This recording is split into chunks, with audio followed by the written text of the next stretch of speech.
Tehran में हुए हवाई हमले में अली खामेनेई की मौत के बाद उनके बेटे मुज्तबा खामेनेई को ईरान का नया सर्वोच्च नेता चुना गया है। नमस्कार, आप देख रहे हैं न्यूज़ 18 का डिजिटल प्लेटफॉर्म और मैं हूं आपके साथ जागृति खंतवाल।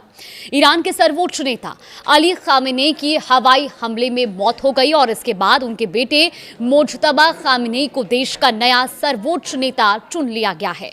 सरकारी मीडिया के मुताबिक 28 फरवरी को तेहरान में हुए हवाई हमले के दौरान अली खामेनेई के दफ्तर को निशाना बनाया गया और उसी हमले में 86 साल के खामेनेई की जान चली गई। सरकार ने कहा कि यह हमला खास तौर पर सरकारी ठिकानों पर किया गया था।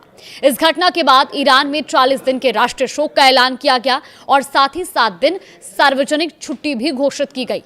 देश भर में सुरक्षा बढ़ा दी गई है। बड़े शहरों और सरकारी इमारतों के बाहर अतिरिक्त सुरक्षा बल भी तैनात किए गए हैं। चलिए आपको बताते हैं कि आखिर मुज्तबा खामेनेई कौन है। दरअसल मुज्तबा खामेनेई का जन्म 1969 में मशहद शहर में हुआ था और उन्होंने धार्मिक माहौल में शिक्षा पाई। ईरान और इराक के युद्ध के आखिरी दौर में उन्होंने रेवोल्यूशनरी गार्ड में भी काम किया था और वो लंबे समय से अपने पिता के करीबी माने जाते थे। कहा जाता है कि वो पर्दे के पीछे रहकर कई बड़े फैसलों में भूमिका भी निभाते थे। हालांकि उन्होंने कभी कोई बड़ा सरकारी पद नहीं संभाला, लेकिन वो अपने पिता के भरोसेमंद सलाहकार थे। सेना और अर्धसैनिक बलों के साथ उनके अच्छे संबंध बताए जाते हैं। साल 2009 में चर्चा में आए थे मुज्तबा खामेनेई।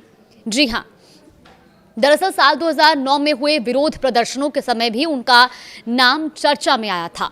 कुछ लोगों का आरोप था कि उन्होंने प्रदर्शन को सख्ती से दबाने में भूमिका निभाई। अब उनके सर्वोच्च नेता बनने के बाद देश में नई राजनीतिक बहस शुरू हो गई है। 1979 की क्रांति के समय वंश के आधार पर सत्ता देने का विरोध किया गया था और इसीलिए कुछ लोग उनके चयन पर सवाल भी उठा रहे हैं।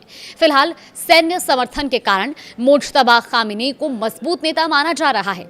ऐसे में आने वाले दिनों में ये साफ होगा कि उनका नेतृत्व देश को किस दिशा में लेकर जाता है।